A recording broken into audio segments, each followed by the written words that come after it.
This is the one with nail varnish remover. A weather station. Lots of misogyny. Coffee breaks. And the return of the Cybermen. It's called the Moonbase. Here we go. We're embarking on a voyage all through time and all through space. Counting Daleks, Dal and Ood, and the Cybertronic race. Sontarans look like taters, and Silurians all have wonky scales. And the Doctor has a TARDIS, we're reviewing all his tales. Who back when? Reviewing all of who there is. Who back when? Subscribe and rate on iTunes, please. Episode by episode, we're trudging down this temporal road. Come join us on this odyssey. What other choice could there be than Who back when? Who back when? Welcome, ladies and gentlemen, to another episode of Who Back When, a Doctor Who podcast.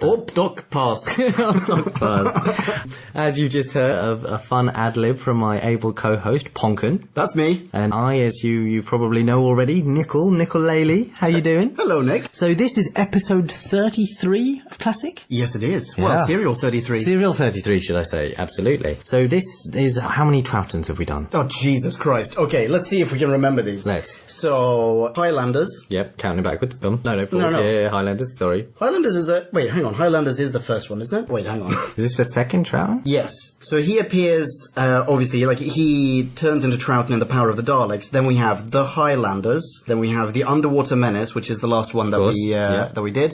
Now we've got the Moonbase. So this is third/fourth Troughton, depending on how you deal with it. So yeah, we're still... I'm going to say third. Yeah. Third proper one. Third proper one. Oh, my days. Barreling along. And it's called The Moonbase. Yes, it is called The Moonbase. It is once again written by Kit Pedler. Kit and all his peddlings. Oh my god. And I gotta say, he's peddling the same wares as always. I'm loving it, by the way. In a very similar fashion, which we'll get into, I think. The episode opener, episode 1 opener, is almost identical to Power of the Daleks. And there are a lot No, of... not Power of the Daleks. No, War Machines? Is that what you're thinking of? Because that's where I'm drawing a lot of parallels. No, crap. A lot of parallels with War Machines, which he was, like, chief scientific consultant, I think, or something. Wait, hang on. Made a mistake before. Power of the Daleks is a Troughton all over the place. 10th Planet is the one that 10th Planet, of course. 10th Planet, yeah. Mondas. So the start of 10th Planet is identical. Wow, what a weirdo opening to this. Apologies, ladies and gents. Opener of 10th Planet is almost identical to the opener here. I think Kit's grubby paws are all over this. Yeah. Well, so we'll get into that as we review. So I think with that in mind, we will jump into a bite-sized chunk of Who? Yes, where we summarise the plot for all of you who have just tuned in. By the way, thanks for tuning in. Doc, Jamie, Polly and Ben, a.k.a. Doc and PB&J. Nice, of course. Doc, PB and J arrive on the moon, aka not Mars, where humans have built themselves a shiny weather-augmenting moon base, using the power of the gravitron. But soon after the Doc and Co arrive, the station's forcibly multinational crew are afflicted with a mysterious illness. Dum dum dum. Oh yeah, B-Scout over, right? You are welcome. Absolutely. Don't mention it, podcast land. Okay, so where do you want to start? I think that we need to start with just the Kit peddliness of the opener, and that you were alluding to earlier. Okay, alright, yeah, let's speed through this a little bit, I think. In the 10th Planet, they arrive, I can't remember where it was, in the Arctic. Yes, right? In the Arctic. At a space base, A basically. multinational... military kind of, whatever, it's a human base. I assume it's sort of like a 60s version of what the International Space Station might be like. Yeah, on Earth. Right, yeah. On Earth or in various places. Sure, yeah, whatever. They walk up to the base, and then they are brought into the base by the people in the base. Here, they materialize on the moon. It's not Mars, as they said at the end of the last episode. They walk up to the base. Jay of PB&J fame hits his noggin and is carried into the base by the people in the base. Same opener, done and dusted. Everyone's happy. What are you doing here? Never mind, join our crew. Exactly. Yes, which is hilarious. And also a sort of diktat of a leader who's like hard ass and then just like endlessly hospitable. Just absolutely no. It's like, oh, we'll never tell you what we're doing. Here are some blueprints. Up until the point where he absolutely counts on the Doctor, which then leads to the point where he completely discards him at the end. He helped save the Earth, but you know what? Good riddance. I also like, so again, the Kit peddliness of this is that the diktat leader, or at least in this particular regard, is British. And he's marshalling about all the other nations that they wear them on their chests. Oh, saying that, in the 10th Planet... He was American. He's American, yeah. So the allies is what I'm trying to get at. Sure, yeah. Is marshalling. We couldn't possibly give it's the not the Frenchman. Norwegian dude. It's not the French guy Yeah. with his scarf, his signature French scarf. I wish he had a stripy top on, a Always carrying beret. around a Luna baguette. Yeah, absolutely. A ring of onions. It'd be great. Space onions. Oh, with a cigarello, with a cafe creme, and just like constantly saying louche things like Sartre-esque quotes. I would watch that show. All right. So they arrive at the space base. Tell the good people of Podcast Land, what is this lunar base all about? What are they doing there? The lunar base houses the... Well, see, I know we've maybe said it, and me even says it, Gravitron, but in my recording it sounded like Graviton. But yeah, I'll go with Gravitron. It doesn't matter. I think it's Gravitron. We'll go with Gravitron. Whatever. The Gravitron, which is augmenting the gravity fields on Earth to basically facilitate all the weather. Yeah, so it controls Yeah, weather. absolutely. Which makes sense. The moon controls the tides and certain things, and Sure, and now they've got a machine that basically projects gravity, it seems. Or at least adds or removes gravity. Something to that effect. Pressure, maybe. Pressure bands, yeah. Okay, I've got a question for you though. Go on. Is there any military on this base? Doesn't seem to be. No military applications. Are there any weapons on this base? At one point, weapons are mentioned. Okay, weapons are mentioned. In the 4th episode, when they say, when they have to bum rush that guy with the condom on his head, and they say, everyone grab a weapon. But then that might have to grab a weapon. Yeah, I think that's anything. I don't think they have any weapons. There's no military presence. Yeah. And it's 10 dudes, most of them on the wrong side of 40. They're controlling the weather on the Earth. Right. If they look away for 1 second, all hell breaks loose on the Earth. This does not seem like a very responsible way of doing things. Oh, it's fine. I mean, I think if I was designing it, I'd prefer to have no weapons on the moon. I feel like this is a terrorist target just waiting to be taken over. I don't know about the terrorists in the 60s and 70s, of which there were plentiful. Well, fucking Cybermen then. Yes. Yeah. Space terrorists. Space terrorists. Exactly. Yeah, I get. Space Qaeda. Yeah. Do something to prevent actually, this. at some point in one of the episodes, or no, when they sort of do figure out, and sorry, we've jumped the gun here a little and revealed it, so, but we're assuming that you've watched it. But when it's revealed the Cybermen, it's okay if you... what's his name? Which Leader, one? man, or... Hobson says, but there haven't been Cybermen for years. They were all killed when Mondas, blew up. It's like, so you're aware of the presence of alien beings, of extraterrestrial menaces, terrorists. Let's just call it what it is. And you didn't think to just leave one dude with a gun up there? Yeah. Instead, no. Actually, that actually just pisses me off. Right. That genuinely. Well, see, I mean, here's the thing, though. I think that Kit Pedler, in his did he write it at this point? Yeah. Is he writing now? Well, he wrote the last one as well. Yeah, of course. But then he didn't write War Machines, though. But he was a consultant of some description. Yeah, he was a scientific consultant. Yeah. So I feel like that part of him, whatever he did, I didn't look into his resume. Is part. He's thinking about how would that function? Well, we'll need a lot of different countries. It'd be like a coalition type thing. And actually, when you go through all the episodes, awesome. That's very he well really done. dials up this scientific method of things. So yeah, the gravity stuff on the moon, as long as you don't look into it too hard, it's like, oh yeah, okay, that's plausible. There's a point in the 3rd episode, I want to say, where the controller said something and they've got to test everything to see where the fault is, and he's like, listen, no, we have to test everything. Okay, when we get to episode 3, let's talk about that. The whole thing. But anyway, I'm at least at this point praising Kit Pedler's relative realism, in the Agreed. Cool. Agreed. I think that's it, as a sci-fi story, and actually as just a Doctor Who serial. Let's do this right off the bat. I love the shit out of this serial up until about 15 minutes from the end. 15 minutes from the end, it just turns into kind of Flash Gordon, and then 5 minutes from the end, it turns into complete and utter gobbledygook. I see. I'm into it. And pretty much all of it, I think. But it's pitted with me with sort of I can't really resolve that anachronistic misogyny and colonialism. I can't really resolve it. I've got to the point now where 33 serials into Classic Who, I'm kind of just chuckling at the misogyny. And there are some sound bites coming up, ladies and gentlemen. Yeah. Oh, actually, hang on. Well, actually, and some giant plot holes as well, both of them. Oh, yeah, absolutely. Well, we will jump into this and we'll do this episode by episode. Before we do, though, let's clarify something. This is a 4-episode arc. 2 of those episodes are missing. And unfortunately, Nick... Hi. Unfortunately, you watched the recon versions of episodes 1 and 3. I like that they were true to the original spirit. Sure. They're Loose Cannon Productions recons, I'm assuming. Yeah. I haven't seen the recons, but there are official BBC animation, like reimaginings, like remakes, basically. Absolutely watch those, because the recons were basically unwatchable. Yeah, the animations are really, really good. They're exactly along the lines of the... isn't it in the 10th Planet? Where we have animations? Yeah, it's a good one. It's along the lines of the 10th Planet, or is it Massacre of St. Bartholomew's Eve? I can't remember either that, or... No, Reign of Terror, that's the one. They look spectacular, and it's super easy to watch this. Yeah, the recons were a different viewing experience. Yeah. And you can actually find all 4 parts in their best possible form on Dailymotion. So just saying that. Or obviously, buy the official BBC DVD. Anyway, let's jump into episode 1. Yes. Which is an animated one, I think. Slash recon. I started on a recon, okay. Which is great. Great. So you're going to have to do most of this talking. The only reason I said, hey, Nick, do you want to do this one was because,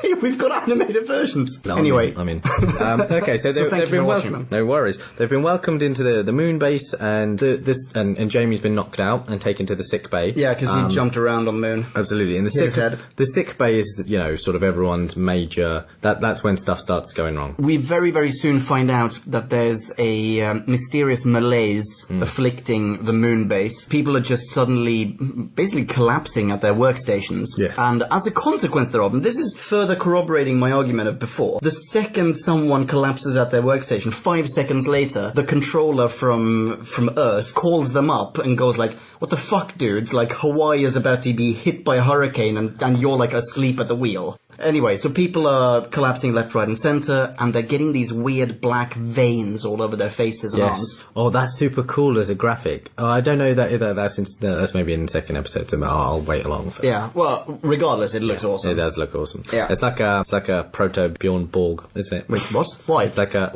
proto Borg. But I like to say... Borg, yeah, I like to refer to all Borg as Bjorn Borg. Isn't that Swedish? Yeah, absolutely. First contact. Star Trek jokes! Okay, so people are collapsing. If we speed through this, I can't really remember much about episode 1, but if we speed through it, obviously Hobson et al., they put 2 and 2 together and sort of just assume that because people started collapsing exactly at the moment when Doc and PB&J arrives, clearly Doc and PB&J are the ones responsible. Oh, and their Moonbase is put under quarantine by the controller, right? At some point. Exactly. Yeah, you're right. So, okay, they're off to find... They're vaguely accusatory, and I say vaguely accusatory, because I think they do... They go, well, people get sick when you turned up. Will you help us? So what are you doing here? Are you accusing them, and do you want to throw them in the brig, or do you want to promote them to lieutenant? What are you doing? It's this strange, relationship they all have. Yeah. It's you're part of the team, but we're also got our eye on you. Yeah, I think the official accusation comes in episode 2. Yeah, very possibly. But they're creeped out, and I get that. Oh yeah, absolutely. So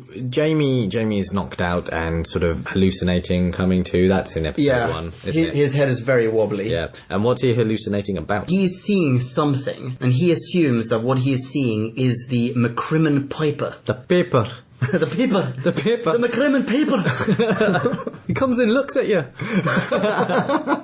Is that an actual line? No, it isn't. So a silver piper who the McCrinnon people see shortly before they die. Exactly. Do we get to see this paper in episode 1? I think we do. Yes. Yes, we do. It's revealed to us that he goes and takes one away, doesn't he? He takes some bodies. Oh, that's it. Yeah, exactly. Because he's in sickbay with a bunch of people who have collapsed. Yeah. And this paper is showing up, scaring the bejesus out of Jay of PB&J fame, and just grabbing a body and carrying it out. Which... That never really becomes clear as to why. Why? Exactly. No, never really happened. Fuck it. But actually, no. When we get to it, we'll talk about it. Okay. Because I think they're then turned into basically. Well, yeah, absolutely. But you're better off leaving them where they are. You've already done your work. Yeah, exactly. Okay, you know what? Fuck it. Let's jump to that point now. When they come back, they're fitted with these this headgear. Yeah. Which is basically a transmitter of some sort that allows the Cybermen to control them, right? Which is, I assume, what Google Glass is based on. Pretty much, yeah. But then, even when they've taken off the transmitters, they're still able to control them, to put on the transmitters so that they can control them. Yes. So maybe it's like belt and braces. Maybe it's we can kind of control them, but they this other thing properly suppresses all their Because at some point they say that the virus it affects the nervous system, right? They do, in fact, yes. The doc may have. Yeah, I think so. He goes like, oh, that pattern, that black pattern on their skin, that's all of their nerves. Really? Anyway. Yeah. So is that enough for them to be controllable? Is that what turns them into slaves? I don't know. It sounds like quite a Romero-style virus, doesn't it? But then it's also a little, again, very Borgy, isn't it? You know... Zombies. Yeah. But no, the Borg specifically, because they have little, like, that's how they do things. Oh, like yeah, Voyager, you're right, yeah. The nano whatever. Yeah, some shit. So that's cool. I mean, that's a cool idea. Very cool. As a general, you know, if, I can't imagine there were lots of those kicking about at that time. I don't think so either. Yeah. Okay, so let's get back to episode 1. We do get to see the paper, and this is now a new this is Cybermen 2.0. Yeah, they are just, well, not as freaky looking, I would say. You're right. They're no longer gimps. They're no longer gimps. They are much more the mechanical menace that probably they envisaged to begin with. But they still keep some of those proper creepy elements, i.e. the speaking with just mouth open. Yeah. And like, you know, gaffer tape around the mouth and eyes and that. I don't know, it just freaks me out. It's very, very weird. And do you know what the other weird thing is? That the hands? actually acting, the head, yeah. But the acting wise, they were quite big dudes. They got to play. Oh the yeah, Cybermen. they're huge. Because they dudes. could like just pick a dude up. I know that's at some point later on in like part 3 or 4, Polly. Yeah, we're jumping around in this one. Yeah. Polly says, she asks, "What's the machinery on their chest made of?" The machinery that replaces their internal organs. Does. So now I'm thinking these are actually more like the Cybermen of our time. Yeah. Whereby there's probably a brain in there, like a human brain, or a humanoid brain, but the body is all robot, which explains why they're all huge dudes. Oh, they say the outside is some sort of metal and then the inside is plastic. Plastic? Plastic. Yeah, you're right. Yeah, that's interesting. Oh, it's so gross. Yeah. Oh, anyway, yeah, Anyway, we'll get there. But yeah, so the peeper has been coming in, he's robbing. Yeah. Polly sees it, screams, no one believes her. Yeah, absolutely. So first, misogyny point 1. It's like, oh yeah, I saw a Cyberman. How do you know what Cyberman looks like? We saw some, remember?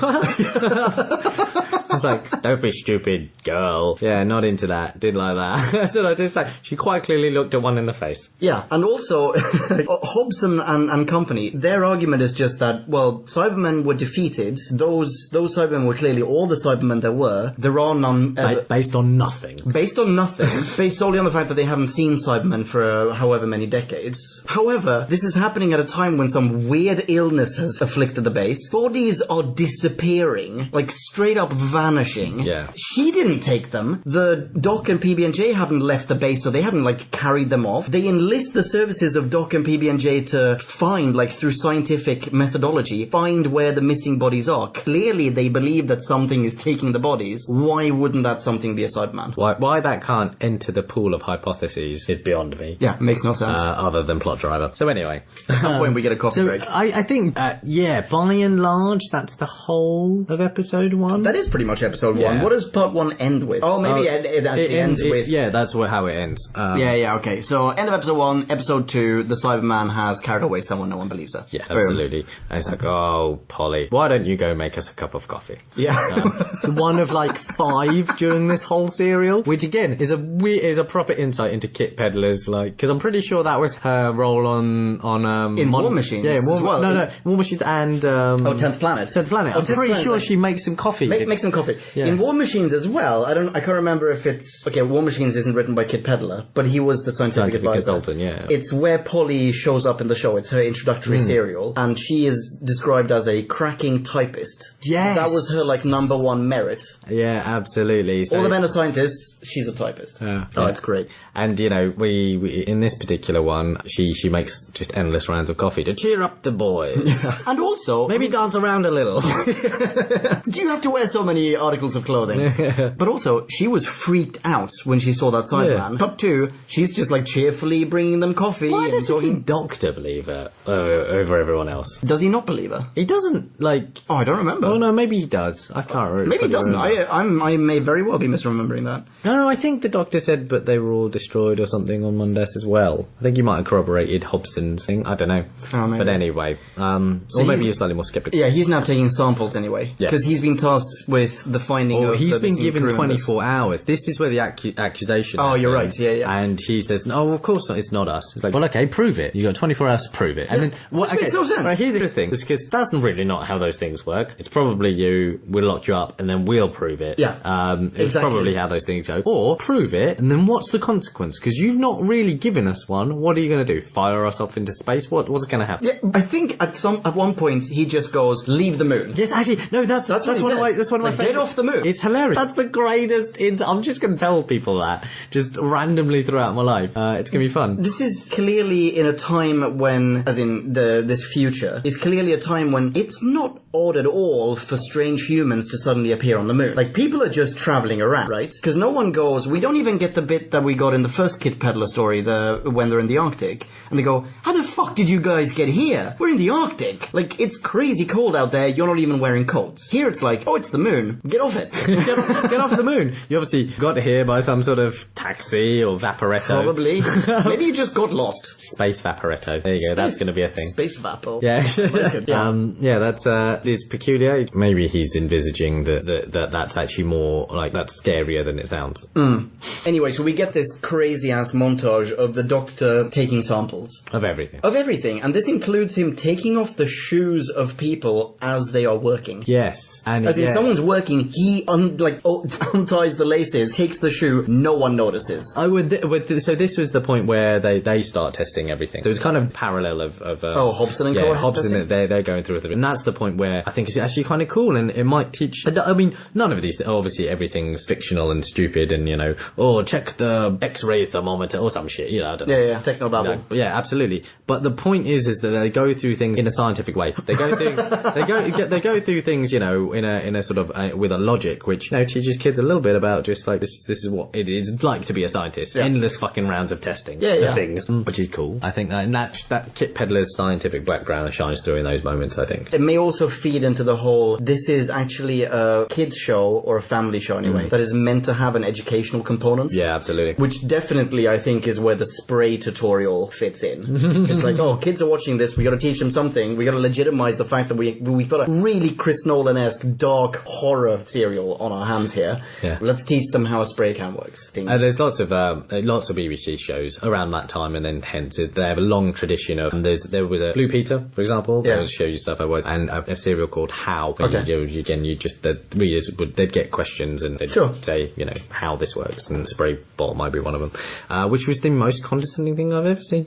Yeah, well, I mean, it was taught. Was it Ben? Ben taught Polly. Polly, you're a cracking typist, but you don't know how this very rudimentary object works. Let me explain it to you. And she comes up with the idea of how to defeat Satana. Oh, fucking hell. This is later. This is later. Yeah. Okay, so how does episode 2 end? Episode 2 ends in the most hilarious fashion. Well, actually, I wonder. I might have to put a little pin in this. But does episode 2? Do they find the virus? Oh, actually, at some point in episode 2, we get that shot of The virus under the microscope. Probably. I was gonna say when they task 2 of the dudes, the Moonbase dudes, to go and get food, because they're missing food. So they go to this massive cupboard or whatever, and there's a Cyberman in the cupboard who attacks them, hiding under. There's a hole in the wall of the cupboard behind loads of sugar. Which, wait, hang on. So this hole leads out into space. Yep. Let's just clarify that. Sugar can plug a hole in space. Apparently, they just push the sugar aside. No problem. Come in, Cyberman. Whatever. So a Cyberman has gone in through the cupboard and attacks them. And if not earlier, at least now we realize, holy shit, they can enter the base. But whatever. This must be how they're taking bodies out of there. Then we end on an episode that is... we end in a scene that is very similar to the ending of the last episode's ending. Because we're back in sickbay.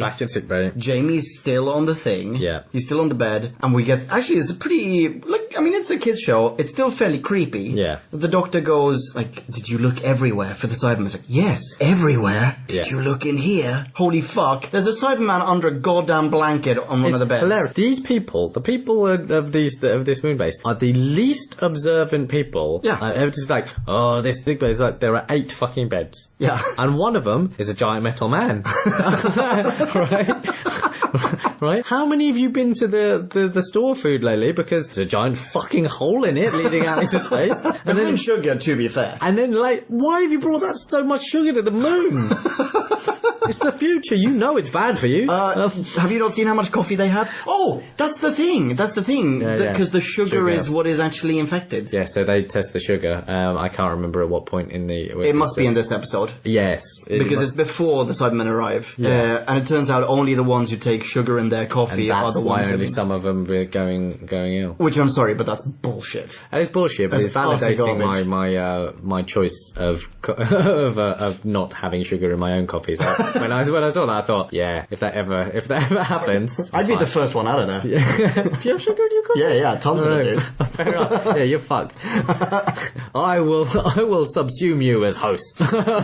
Anyhow, but it just seems like such a shit way for the Cybermen to infect people. It seems like just fucking stab someone with a thing. Yeah, right. It seems so pointless when we're gonna infect you because sooner or later someone's gonna want some coffee. Some of them may enjoy sugar with it. What I don't understand is that so you've turned up and you, as a giant metal man that can shoot fucking what are like some sort of staticky laser type jobby from your brain and or screwdriver, easily overpower these mid-30 to 40-year-old unarmed scientists. Oh, actually, we should say this. We've already recorded our review of... We haven't dropped it yet, but we have recorded our review of Army of Ghosts. Yes. Which is a Tennant Cyberman... Well, it's a two-parter, but part one we've already recorded. Tennant and Cybermen. And in that review, spoiler alert, we have the exact same problem. Cybermen are fucking huge dudes. They could easily take over. They don't need subterfuge. They don't need There's no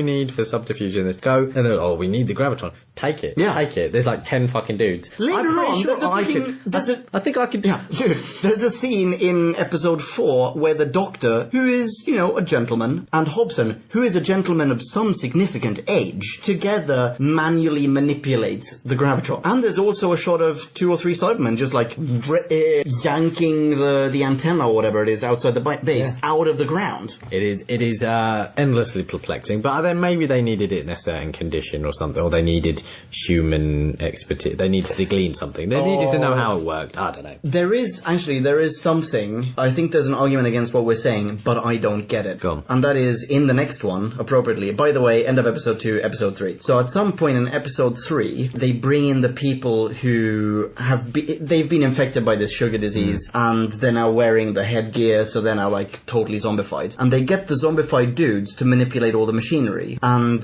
we get this scene, I think it's at the start of episode 3, or at some point in episode 3, the Doctor going, like we have the scene of the Doctor like just Tyler Durdening all over the place, because he's speaking to himself, like it's his inner monologue. You probably didn't get this in the recon, but like he's just... Oh, actually, no, this is a proper... Oh, fuck, this has got to be episode 4, sorry, because it's a proper episode. But whatever. He reasons with himself and figures, the Cybermen can't actually use the machines. They need these human slaves to operate the machinery. Yeah. But why? Well, perhaps there's something in that whole...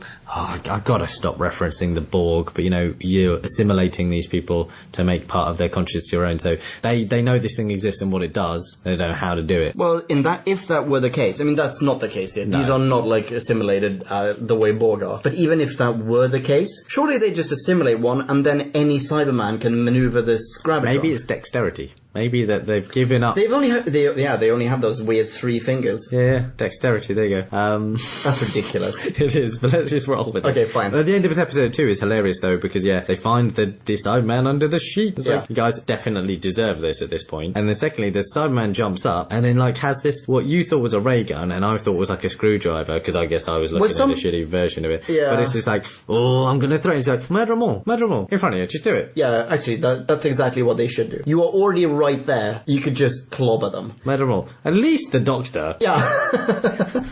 The clever old dude. About the weapon, it is... There are, I think there are 2 different weapons that we see in this. Right. There are actual ray guns that fire lasers. Yeah. And then there is, it looks like a pen or whatever. I would say, or I guess a screwdriver. Fire lasers is rich. Probably fire swimming pool noodles. It's probably a bit more accurate. They're Nerf guns. Yeah. But then there's this pen thing that just fires electricity. And it temporarily, it doesn't electrocute people. I guess it does in some cases, but they can also just stun people with it. And they even stun Jamie on a number of occasions. And Polly, I think it was. And Polly, yeah, you're right. Okay, so let's just whip through that. So episode 3, which is another recon for me. Yeah, which is an animated one for me. They threaten to take Jamie with them. Yes. Polly goes, no, leave him alone. He's hit his head. And they go, oh, well, in that case, we don't need him because he's hurt his head and they need the brain, supposedly. So we're going to leave you guys here, including the ones who haven't hit your heads, to conspire. We'll leave and just close the door. Why don't they, why do they go, well, we don't need him. He's wasting precious resources. Just smash his head in. And Polly, you haven't hit your head. We're going to turn you into a Cyberman. Let's say cyber misogyny. Cyber sexism, yeah. We'll take that. And maybe we're more malevolent than the Cybermen. Maybe, because my every time I think it's just like, well, if I was like a endlessly evil, cybertronic race from beyond the stars, I just murder the shit out of all of you. Yeah, again, another thing that we haven't dropped yet, but in the solo review of the Macro Terror, which is the next one, I make the point of saying I would make a way better evil genius than any of these people. 100%. Mostly murder. But anyway, let's be thankful for the fact that they didn't, because we'd be getting through Doctors at a rate of knots. Yeah. And this whole podcast would be like 12 episodes long. Yeah, probably. Episode 3, we now know that we're under siege from the Cybermen. Yeah, we get the spray scene. Ah, the spray scene. The spray scene's good. So Polly reasons out as a silly little girl. Not my words. Definitely Kit Pedler's words. That she says the Cybermen, what are they made out of? And Ben says, why Ben is the voice of like what? Surely he was a sailor. He knows it just as well. Later on, he says he's a policeman. Oh, really? He says in 1966. He's like, well, I think he says, a copper. Oh, I think he says he could easily get a job as a policeman. Oh, maybe that's it. Sorry. Yeah, because he. Why is he given the task of? Surely he knows just as little about any of this phenomena as. Yeah, he knows exactly Polly. as much as Polly. So why does she defer to him? Because he's a man. Excuse me. Do you not know that intelligence lies in the testicles? That's how it works in 1967. I guess. How big are your balls? Great, you must be good at maths. So, tell me what this extraterrestrial race is made out of. So he goes, some sort of plastic. She figures, oh wait, hang on, nail polish remover. What is that made of? Acetone, right? That's Says Ben. Because she can only think as far as nail polish remover, but then actually deciphering the components thereof. Isn't it that she says that nail polish is like plastic? She says nail polish remover dissolves plastic, which like not all plastic, but okay, we'll fine. Take the reasoning. Sure. These Cybermen are made of nail polish. He goes, yeah, acetone or something. They just mix. They make a witch's brew. So what really fucks me up about that is that, alright, so you guys are just brand new to this shit. You just acetone. Like, what else does, it's like, fucks with plastic. And they just come up with this laundry list of things. Yeah. And it's like, oh wait, we have it here. And that's fine. They could be there. That's not Really? a problem. Yeah, no, that's not my problem. It's like, how did you just come up with this laundry list of things? Could you just had to determine for yourself that one thing was plastic and one thing, like, where did you come up with the other 6 things? Because clearly they are scientific geniuses. Absolutely. Ben so far is better at science, quote unquote. Chemistry, at least. Yeah, than the science teacher who was the first companion. Well, absolutely. Ian was the science teacher who would never have figured this is where they fall out, because maybe Ian, the science teacher, might not thought, let's get all these things. We know what they do. Nah. Let's put them in a one big bowl together.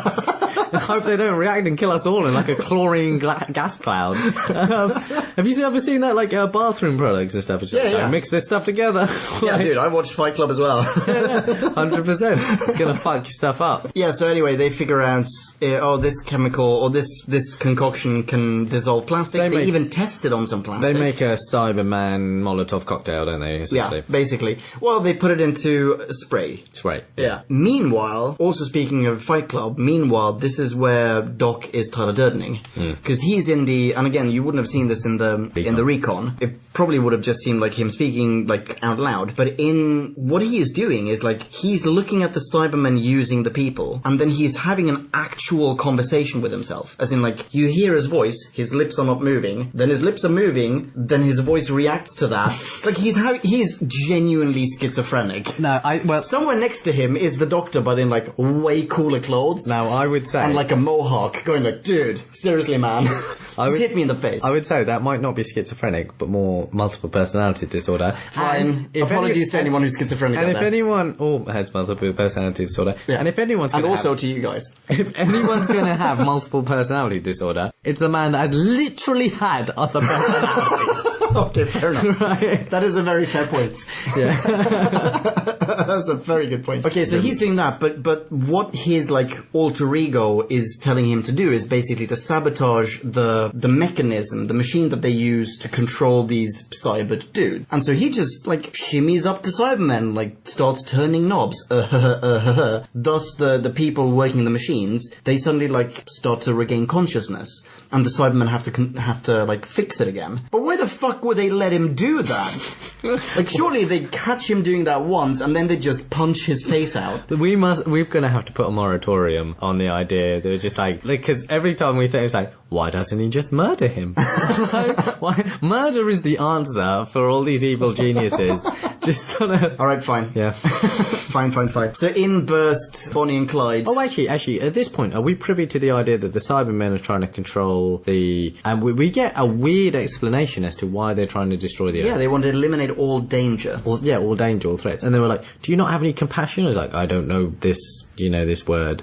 It's like, emotion. Like, yes, we eliminated emotion. Which is very much like the Cybermen in the 10th Planet. Yeah. Holy fuck, in that same scene, they come face to face with the Doctor, with Troughton. And even though he now looks like Troughton, they go, we know of you. We know who you are. Like, we recognize you. And he goes, I recognize you too. I realize we put a moratorium on this. Yeah. Why don't I murder you? Fucking murder him right then and there. It's like, wait, hang on, we know who you are. You're the guy who blew up our entire planet. Maybe it was You're the one who killed everyone who wasn't in our one little shitty ship. Now, recognising someone as a spectrum... Sit in the corner and do Recognising stuff. someone's a spectrum is like, hey, I remember you. You did that super significant thing. But maybe it's more like, hey, you work in the same office building as me. I don't really remember who you are, but I feel like I should probably say hello. I remember you. See, if that were the case, I would totally be on board. I feel like this is more along the lines of, see, you look familiar to me. You're the dude who destroyed every member of my race. I think that's you. Yeah. Although they have no emotion attached to that as an idea. No, but surely, if they're there to eliminate all danger, he's the biggest danger, right? That does not compute. That does not compute. Okay. Yeah. So, but I still like the idea that they come not to, again, not for sort of particular malevolence, but to actually as a self-preservation. That evil as self-preservation is not really been explored. That's kind of cool. Yeah, agreed. So, alright, Bonnie and Clyde storm in. They spritz the cybers. Yeah. And they literally melt from the inside out. Which is so cool. It's horrendously badass. Yeah. It's wonderful. I didn't really get to see that particularly. Oh, in the recon, they fall over and they start foaming from the mouth because all of their innards are melting and just shooting out through their face. Fantastic. Kids were shitting themselves. I can imagine. And just to put the final pin in our Why Don't You Murder, that's how to get it done, Cybermen. Yeah, exactly. Just storm in, don't ask questions, don't say hello to anyone, start murdering. Yeah, exactly. Before we get into episode 4, we missed a soundbite. This is a little bit before. Ben and Jamie, they're basically having this dick measuring competition. Ben even says like, oh, Jamie, you don't have to impress the girl, because clearly Jamie has like a massive throbbing erection under his kilt. And perfectly fine. Yeah. Perfectly. Yeah. No, she's a good-looking gal. Yeah. So Ben and Jamie are the ones who originally want to go and spritz the cybers, and we get this wonderful nugget of a soundbite. Come on then. But not you, Polly. This is men's work. Oh, Kit Peddler. I feel like he's raging against, like, the 60s and the, sort of, what year are we actually in? 67. 67. So, sexual revolution, lots of things happen, like progression happening. And Kit Peddler's like, no. None of that. I'm a man of science. We'll put a stop to this. As you can see by my science chart, the woman brain is tiny.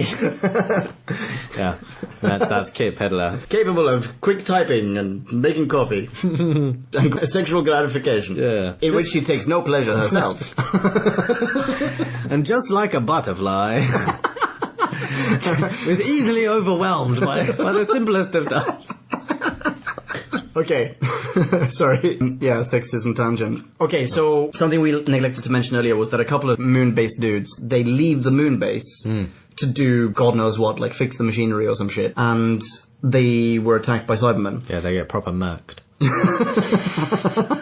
So Benoit, the aforementioned French chap with his signature French scarf, he's so good. I love Benoit. He's particularly I right. genuinely love the guy. He's great. He's better than Niels. He's so much better He's than so Niels. much better than Niels. Yeah. Say it right, Frenchie. He decides, I'm going to go out and find these engineers. So he plops on a spacesuit and he pops out and finds their empty spacesuits. Yes.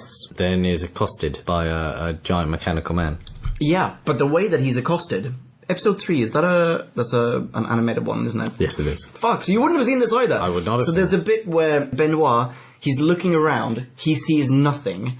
Hobson is on the intercom, he goes like, Benoit, you have to get the S out of D because there is a Cyberman like seriously on your ass. You have to get out of there. Benoit looks around, sees nothing, looks to the left again, or to his left, then turns around to his right. A Cyberman is right there. You're on the moon. There are no obstacles. There's nothing obscuring your view. How did you not see this enormous metal man lumbering Craters towards and you? stuff, aren't they? There's a fucking slowly moving metal man. He's like lumbering towards him. Anyway, But maybe he's just, like I said, got that famous, like, you know, louche French way of just like, oh, mon yeah. Dieu. It's like, this is mechanical man.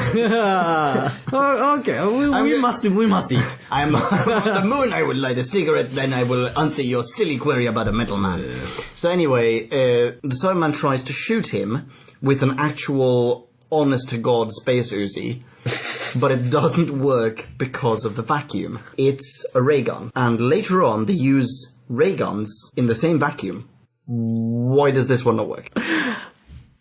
No, I have nothing. In fact, later on in episode 4, when all of the Cybermen show up, everyone unholsters such a ray gun and like just stands there totally badass. Yeah, just like, Why, you at that came- point, surely they know that, oh, these ray guns don't work. No, I think they were just looking menacingly like, you came with the wrong hood, man. You're in the wrong end. This ain't your block. Get off my moon. Yeah, get off my moon. So anyway, the gun doesn't work, so Benoit, he makes a run for it. Out steps Ben. Ben is going to help Benoit. Such an incredible man. I mean, he is winning Polly's heart here. His dick is flopping around like crazy. Everywhere. It is enormous. He whips out his actual Molotov cocktail, throws it at the Cyberman. Cyberman melts, foams from his mouth. Kids shit themselves again. Yeah. End of episode 3. Oh, actually, no. We get to see all the Cybermen. We get to see all the Cybermen marching upon the Moonbase. Yeah. Episode 4. Episode 4, they've plugged the hole. They plugged the hole, so there is a clear divide of Cybermen are outside, Yeah. we're inside. Yeah. And there is a hilarious bit. So they're basically taking stock. They're trying to figure out what's going to happen. They know that a rocket is on the way to relieve them of their duty. Yeah. Which they're not happy about in a career sense, but really happy about in a life-preserving sense. Yeah, exactly. That happens. Yeah. And what's... Yeah, Polly's super happy. She even says, like, we have literally nothing to worry That's about. the bit I was about to say. It's just like, why are we all making a fuss? Like, maybe because you've seen people murdered in front of you. Yeah. Maybe stop laughing for a second, Yeah, though. maybe go make us a cup of fucking coffee. No, but on the serious note, is that, so there's this giant, like, yes, absolutely, can they get in? No. But they've definitely got in before. So let's all not crack open a Twix just yet. Yeah. And at this point, also, actually, I'm not sure what comes first. We've got two things happening here anyway. Number one, the Cybermen start firing lasers at, not the big fuck-off laser, they fire small lasers, you know, the kind that don't work in a vacuum. Yeah. They fire those at the Moonbase, actually puncture the outer hull. Yes. Well, no, before we skip ahead to that, there's a little bit of a back and forth. There's a little intercom chat. Oh, see, that was the number two. I wasn't sure what came first. No, Okay. there was a little intercom chat where they're like, resistance is useless. Oh, Borg. Yep. Yeah. Putting that in. Which they also said in the 10th Planet, I think. Yes, absolutely. And they kept saying that sort of thing. And Yeah, they were like, they also say, we have heard everything you have said for the past 30 minutes. yeah. Oh, Like, Really? Great. Yeah. Give away that tactical Exactly. advantage. Why not? Why are you telling them that? But there, at some point you say, well, you're outside and we're inside. Haha, we plugged your sugar hole. Yeah. And are you still not scared? But they give away that as well, because they go, we're already inside. All of a sudden, lights go out. Yeah. And it turns out, I think this is what happens anyway, it turns out that even though the dudes who were cybered before have had their transmitters, their brain transmitters removed, the Cybermen were able to contact them, like ping the transmitters on the bedside table, they blink, and the dudes wake up, put the transmitters back on their heads, and now they're zombified again. Why? See what frustrated me was like, why are the transmitters just on their laps? Yeah, on the bedside table. Why are they just sat there? Yeah, you really do not need them at all. But also, why would the cybers even need the transmitters in the first place? I think we already said this in the beginning, but like, clearly they can manipulate these people without the Cyberman headgear. So, fuck the Cyberman headgear, just manipulate them. I'm willing to accept that it's like a graduated effect. That they can do so much with the like, nerve. Okay, whatever. So they've done that while the cybers are shooting lasers at them, and they have to plug the holes with stuff. Oh, that's the hilarious scene. Let's not skip over that because they puncture the hole in the side of the Moonbase, I don't know what we're supposed to be taken from here, and I don't always understand the mechanics of the physics of the situation, but so all air is being sucked out, and so they're all scrabbling around. Fairly ably. Very ably. All right. Even though the air out of their lungs is literally being compressed and the temperature must be dropping like shit. Yes. Right? All they need is this bell end shaped, this vagina shaped mouth guard. Yeah. Which somehow protects the entire rest of them. Yeah, absolutely. Actually, why don't we just wear diving suits when we go into space? Clearly, that's all we need, right? Yeah. I think so. Anyways, but the greatest part of this is that Captain Intrepid Hobson. Oh yes, I know. Plugs exactly it with his fucking trench coat. Yeah, or like a sweater. Yeah, she's like, oh man, that was a really good buy, Mildred. Not only is this coat really waterproof, it's also space proof. It's fine. Yeah, anyway, and that's not a problem at all. Then it gets sucked out. It does get sucked out, and then once again, Polly, through her feminine cunning, saves the day. Does Polly do this? I thought unknowingly, because she brought them coffee, and they used the tray that she brought the coffee in to plug the hole. The real hero here is coffee. No. Well, no, I don't think so, because coffee also acted as a transport mechanism for the poisonous sugar. Maybe that's just the real story. Maybe this is just like a 60s version of telling us that sugar's bad for us. That's what it is. Yeah, it's a public service announcement. Alright, so anyway, they've plugged the hole, and I think what was his name? Evans. Whatever. No. So Evans is the guy that's wandering around that's been cybered. Yeah, exactly. So he knocks out this dude Beckett, disguises himself in a sleeveless jacket. Okay, so number one right here. So Polly runs in to do a thing. I don't know what she's come to do, and then it's revealed that Evans is like has been in the control room the whole time. It's like, okay, so he's a guy that's is like tatted up like a Maori warrior at this point. He's also wearing headgear, and no one's fine. Why are you the least why haven't they rounded up a crew of the least observant people on planet Earth? They thought, do you know it'd be great if you controlled all weather on planet Earth? That'd be great. I did not make. I made.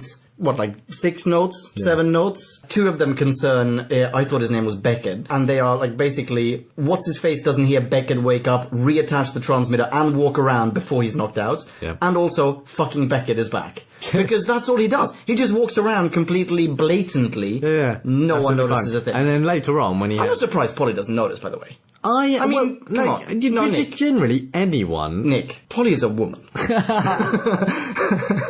Oh, Kit. Anyway, no one in that control room is. And then later on, when Evans has come, knocked out Benson, and then reassumed, like, put the condom hat on and started, like, fucking around. Again, no one gets this until much later. Like, they're like, oh, but who's at the controls? I don't know. Let's consult the giant window. It's not like it's like, oh, he's in an alcove somewhere on the other side of the base that we haven't checked in on a while. There is this patio fucking window. Yeah. And then it's just sat there. And that's not all. Just look in the window. Yeah, but that's not all. They're just like, fuck, please stop, but it's not like he's locked himself in there. No. It's just that he's knocked out one dude, and fair enough, he's probably strong enough or able enough to knock out one dude. But if all of them just rush him, Well, they say can that. totally just save the Earth. They eventually get to a point where they're like, well, he controls all weather on planet Earth and he might do some stuff. Well, that settles it. Let's rush him. That's really? That's Oh, like they say that? that's almost verbatim. And I missed that. it's kind of like, how did you wait this long? Just go straight in, give him a right hook, and you're good to go, right? Bash his brains in. Bash is murder. Yeah, murder him. Murder him. And just keep bashing. Okay, something happens. Oh, yeah. So the Cybers are now firing their, like, mega laser Yeah. at the Moonbase dome.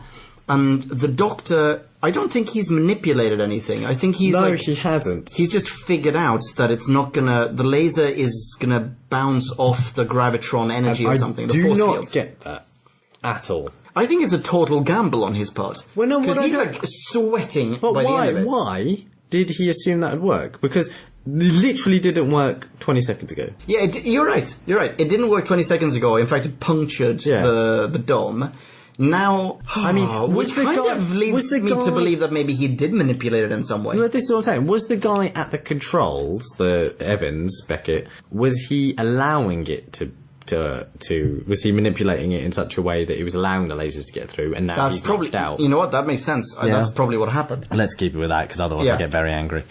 Yeah, okay, so now the Doctor just like badass, stone cold, looks the laser in the face.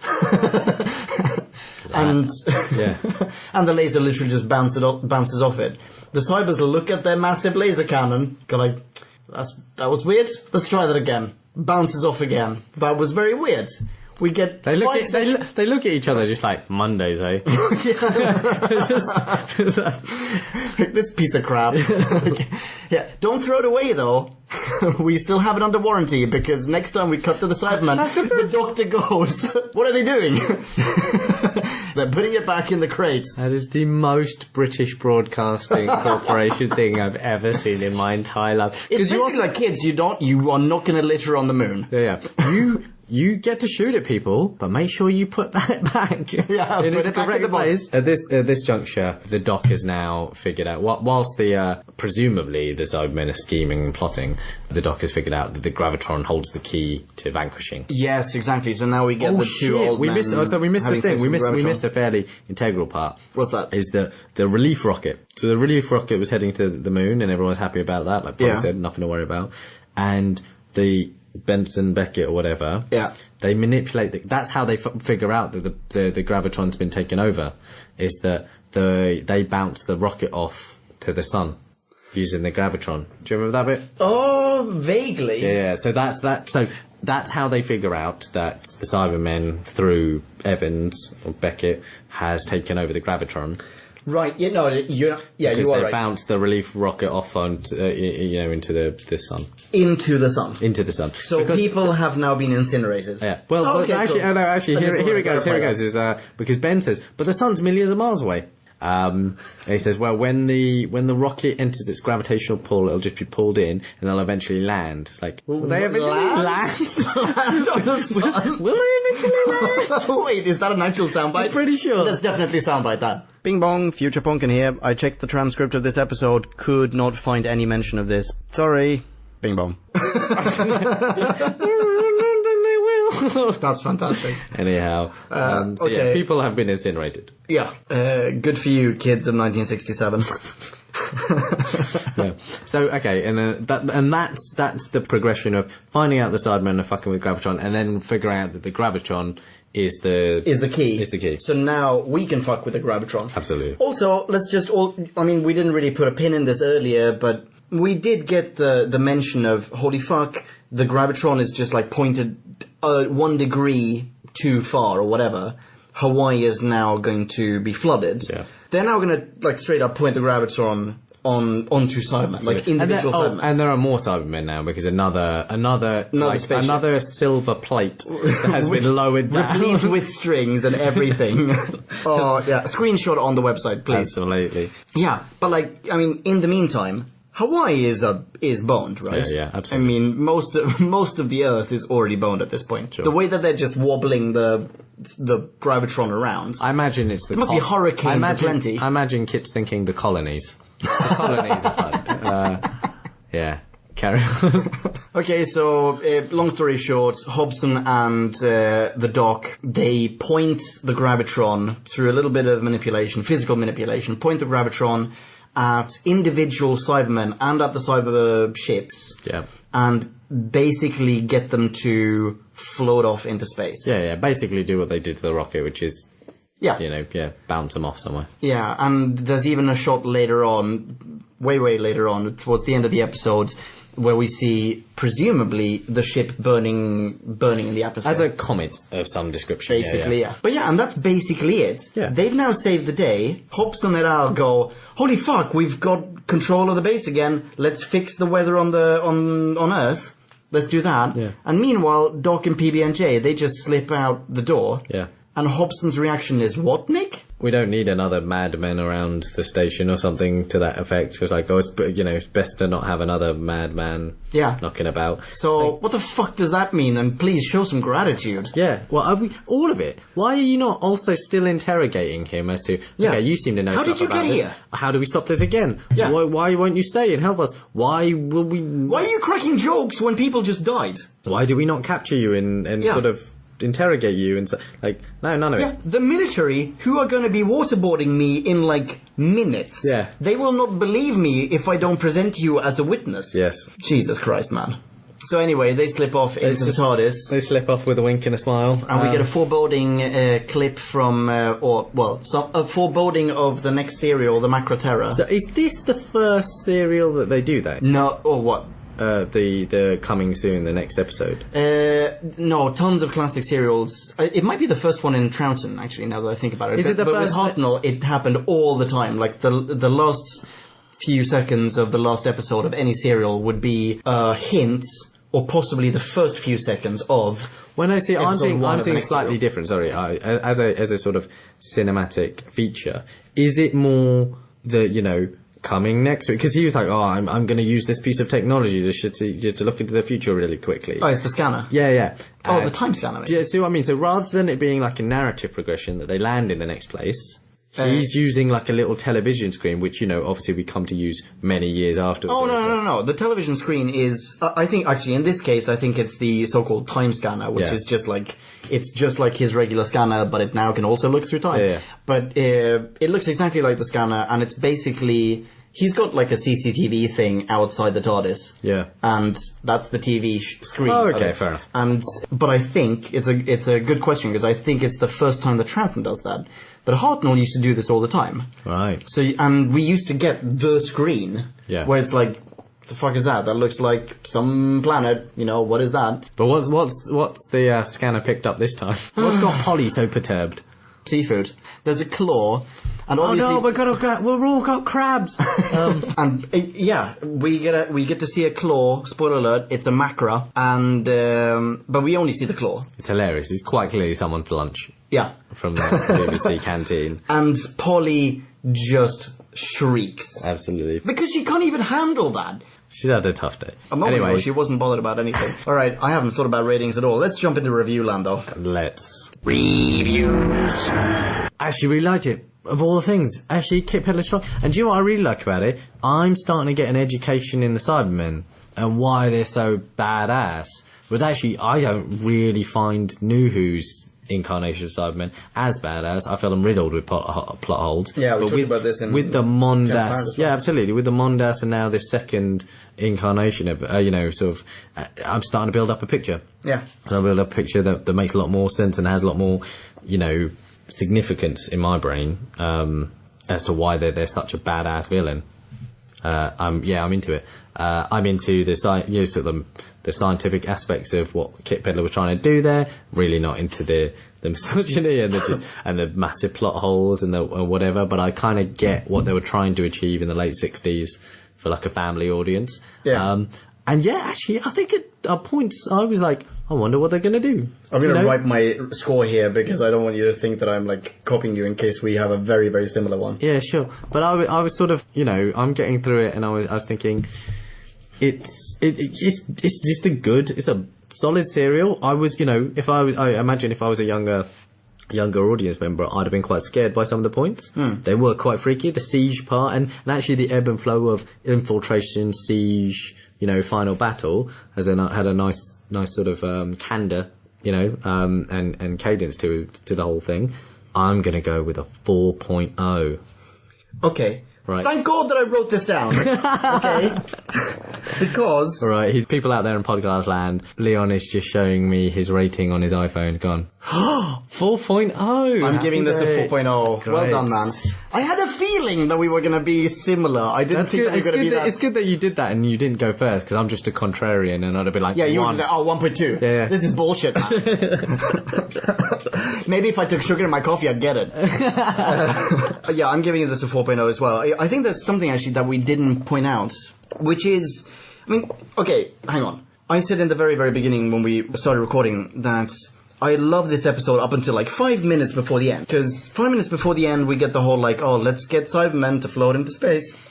And then let's just promptly forget about all the perils of the past 4 episodes. And that it's kind of an anticlimax. But up until that point, something that we haven't talked about is that the tempo of the serial is very different from any other serial we've had so far. It's slow. It's got these very creepy, very eerie pans across the desolate lunar landscape. It almost feels a little bit like a John Carpenter movie. Like, it feels a little bit like The Thing. Yeah. Where you have these moments of almost silence. All you hear is just the emptiness of space, basically. Or, The Thing, you have the Arctic again. But it's that kind of claustrophobia that really works in favor of this serial. So for that kind of ambience alone, I'm already rating this higher. The Cybermen are fantastic in this one. As you pointed out, very rightly pointed out, they're not quite as creepy as the original Cybermen, the first Cybermen. 100%. But they're still wonderfully creepy. Oh, yeah. And they are, again, I feel like they're competing for that number 1 spot. Yeah. Troughton is great. I'm loving Troughton. It's also really wonderful because this is pretty much the first time that we get to see proper Troughton. As in... non-recon Troughton. Just getting to see him act, like seeing video footage of him, it just further proves the point that he was great as the Doctor. PB&J, Polly is just a damsel in distress in this one, which I think unfortunately takes away from the story a little bit. Yeah. Ben is super badass. And wee little Jamie. Wee little Jamie, still, at this point, Ben and Jamie are they're still competing for alpha male. They need to make a decision over those 3. Like, they need some new companion. So the next one is, spoiler alert for the future, the next one is the Macro Terror. All 3 are in that. And after that, we have the Faceless Ones, which is Polly's and Ben's final serial. At the end of the Faceless Ones, they disappear, and then Jamie takes over as the solo companion, at least for a while. And he is the companion for a record amount of time. Oh, right. He is the longest-running companion ever in Doctor Who. Wee little Jamie. Wee little Jamie. I thought he'd last like an episode. Yeah, I know, you'd think so, right? Wee little Jamie. And something that they really do well in this serial as well, and in Macro Terror as well, but in this one in particular, he's not dumbfounded by technology, he's just fascinated by it, and whereas before with Hartnell we had Katarina, who was from Troy, and who was completely dumbfounded by technology. I mean, she couldn't maneuver a doorknob or a light switch. She was just like, fuck, you're a god because you can turn on the lights. Whereas Jamie's like, fuck, you're awesome, you can turn on the lights. Right? Yeah. That's pretty cool. So yeah, 4.0. Awesome serial. Listener minis. Bing bong, Future Punkin here. Check it out, we got 2 listener minis. I'm going to read them out in the order in which they were sent in. The first one comes from, guess who? SGamer82. That's right. Steven writes, the Moonbase is Patrick Troughton's first run with the Cybermen. It has a few more low points than usual for me, but before that, what first comes to mind with the prose is something that does not often come up with classic Who. The music. Bloody good point, Stephen. The music that plays when the Cybermen are taking action is easily my favourite track in classic Doctor Who. It hits just the right note of creepy, and I think I used that word like a billion times, dude. And he goes on, and fits the Cybermen well. We'll hear it again at least one more time in Tomb of the Cybermen. There was also a version of it when they first appeared in the 10th planet. Alright, I might revisit it and check that out. Stephen goes on. What first comes to mind with the cons is Jamie pulling a William Hartnell and being rendered or semi-conscious for about 2.5 episodes. A side effect of Fraser Hines being an unplanned addition to the cast, the one handled much, much better in The Underwater Menace. A sci-fi environment like a base on the moon is exactly the place I'd have loved to see Jamie exploring in Wonder. By the time he's conscious again, he's watching the radar whilst drinking coffee as casually as Dark Helmet in Spaceballs. Nice ref. Stephen goes on. The special effects felt... I don't know why I just pronounced it that way. The special effects felt noticeably weak this time around. I don't typically knock the visual effects of the early stories, nor should you, dude. But at the same time, the intimidation factor of the Cybermen's moon march drops significantly when you can see their silver bootlaces. Yes, that's a fair observation. Also on the subject of costumes, was there any particular reason for the Moonbase's crew to have flag decals along with name tags? You would think the accents would have been enough. But no, they even gave the French guy an ascot. Yes, but yes, we pointed that out as well. Nice one. All that said, I did like the way the veins/nerves of the infected spread outwards, and the animation in the animated recons was very well done. Agreed. The Cybermen were good as the villains of the piece, and one odd detail I caught is that for all their talk of having no need or even concepts or of feelings, they seemed awfully petty, the way they referred to stupid Earth brains and kept repeating clever, as if they were laughing at the humans' expense. Okay, yeah, honestly cannot remember if we pointed that out, but I think you're most likely right about that. Almost makes you think they really were after revenge, but had to rationalize it to justify it for their emotionless logic. Interesting theory. He goes on. Visual effects aside, the Moonbase wasn't a bad story in and of itself. A good showing by the Cybermen for sure, and the TARDIS gang was in good form too. The highlight for me was the 4th episode, a full-on siege between the Moonbase and the Cybermen. A battle of move and counter-move until the Cybermen are literally thrown off the moon. My final score... I'm sorry, maybe I've had too much coffee. My final score, says Steven, the Steve Meister SGamer82, for the Moonbase falls at a 3.3. Well, I'm wondering where your big heart is, Steve Meister, but that's a fair score. Finally, he says, the Doctors hope that it's the last they'll see of the Cybermen is unfortunately inaccurate. In fact, Troughton has 4 stories with Cybermen as the primary antagonist, the most of any other Doctor, though Matt Smith has the highest number of stories with the Cybermen simply making an appearance. I remember reading, but don't know how accurate it is, that part of that was because they were trying to phase out the Daleks and made the Cybermen the second Doctor's primary enemy, as Troughton has only 2 Dalek stories.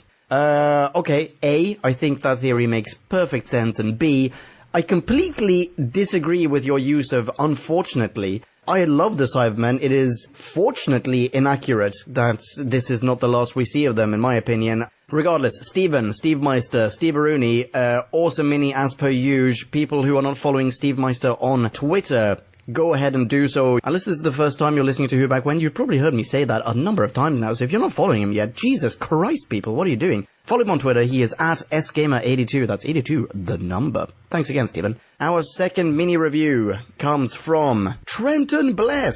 Holy smokes, Trenton Bless, who informed me that I could actually watch and enjoy episode 2 of The Underwater Menace. Thank you again for that. In fact, he says so in the beginning of his mini review. I will say, Trenton's mini review is a little bit of a maxi review, but you know what? It's his first time sending something in, and he did save my ass on episode 2 of Underwater Menace, so I'm gonna read the whole thing in its incredible maxi review glory. Here we go. Trenton Bless says, "Hello, podcast land. I am Trenton. Yes, I am. In brackets. Sorry, I had to." Oh, well, I feel like you're being inspired by someone incredibly clever and witty, so you know what? I'll allow it. Okay, he goes on. You may be wondering who the heck I am. Well, I'm the guy who informed Ponkin in the last review that The Underwater Menace episode 2 was recovered and can be seen in full. Yes, applause, applause, applause. Today I'm taking a quick look at The Moonbase. The Moonbase was my first Patrick Troughton serial that I purchased on DVD, and it remains one of my favorite stories from Troughton's era. Before we begin, I want to get some facts for your brains. And this is where he jumps in with some awesome trivia. Number 1, he says, this story's working title was The Return of the Cybermen. Number 2, and this is crazy awesome, one of the scientists in the story was played by Victor Pemberton, who went on to write Fury from the Deep, which introduced the sonic screwdriver, which is Super interesting. A, I'd never heard of Victor Pemberton before. B, Fury from the Deep. God, why do I always have to point out two things?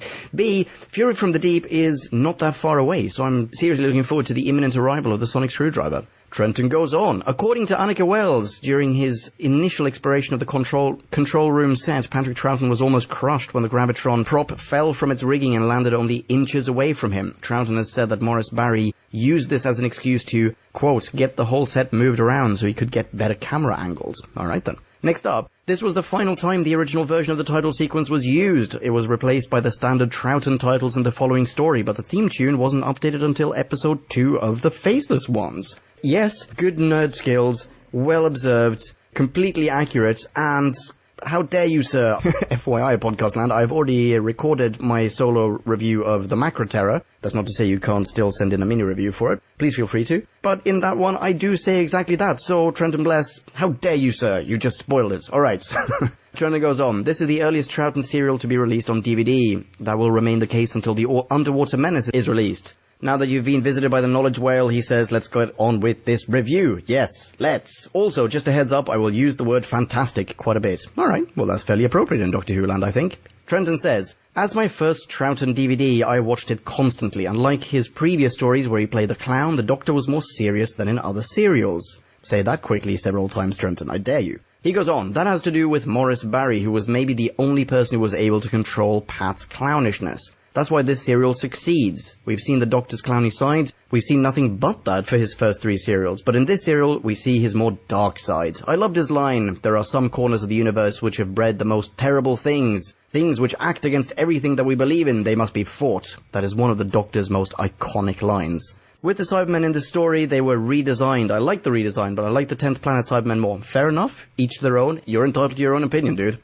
The Cybermen here were very well done. It was interesting to see them back again so soon, but this time it's better than their last appearance, though I would say the Cybermen from the 10th Planet are the better Cybermen design on the creepy scale. The only serial that outdoes this one is The Tomb of the Cybermen. Well, I haven't seen that one yet, Trenton. I am looking forward to, though. Holy shit, are you telling me it's going to be even creepier than this? I don't know, I'm going to have to hold on to my balls and run headfirst into that one. Okay, here we go. Jamie was severely underused in this story, though who wouldn't want to be in bed tended to by Annika Wills? Alright? Okay, get your head out of the gutter, dude. With Ben, he really doesn't do much, does he? I mean, I don't really think he had a major part to play in this story except help Polly make the Polly cocktail. That was left to Polly, who first notices the Cybermen going in and out of the medical bay.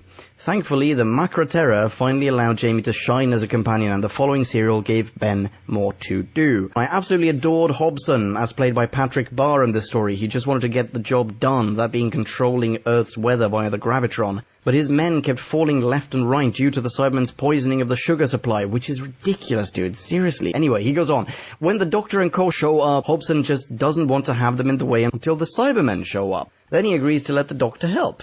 True. The sets were fantastic. The moon set is very convincing, but occasionally the 60s aspect shines through with the model shots, which in no way detracts from the story. The spacesuits the Doctor and co wear are quite fantastic. Yes, holy crap, I agree with you. They wouldn't look out of place, he says. The interior of the base were fantastic. Now I get why you gave us a heads up before. The Gravitron was amazing, even though it almost killed Patrick Troughton. And massive for a show like 60s Who that doesn't have a massive budget. The rest of the set was basic, but interesting, he says. Since this serial has 2 missing episodes, the episodes in question were animated. I think this was the best animation done for any serial that has animated missing episodes. Let's take a later Cybermen serial, The Invasion, for example. That serial's animated episodes aren't the best. Compared to this serial's animated episodes, they look pretty bad. So, recap, the Moonbase animation's good, the Invasion animations, well, not so good. I don't want to say bad, but compared to these, they're pretty bad. You just did say bad! Alright.